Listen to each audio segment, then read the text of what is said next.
This is how you make this quick Szechuan chicken. I started making this what we call Szechuan chicken. It's just a chicken dish when I was a young bachelor, and it was simple to cook, and maybe you'll like it too. So you start with a couple chicken breasts or more if you want, and I'm going to cube that up. Once you got the chicken all cubed up, you're going to put it in a Ziploc bag that has like 3 tablespoons of cornstarch in it. You want to coat all the chicken with the cornstarch.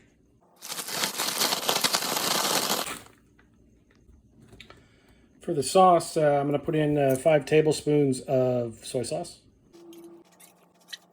1.5 tablespoons of this rice vinegar, 1/4 cup of water, maybe about a 1/2 tablespoon of sugar, and then we're going to mix that up. Next, we're going to saute some about 4 garlic cloves in some hot oil.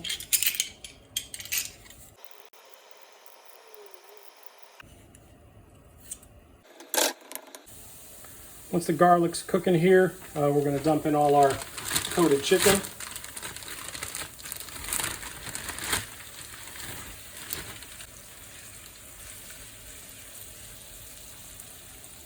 Basically, we're just going to try and brown this chicken up nice and just get it cooked. So the chicken's now browned and basically cooked. There's no more pink. I'm going to put the sauce on it, mix that in.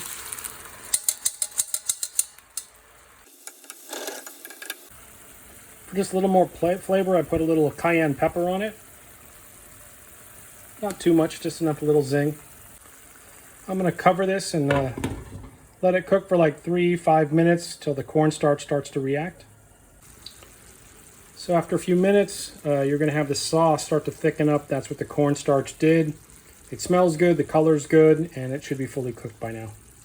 Now I like to eat this with rice. I use a rice cooker. If you like good rice, get a rice cooker. It'll make perfect rice every time. So just a little bit over the rice. And basically, it's got a good flavor. It's easy to make. And for a young bachelor, it really made me feel good.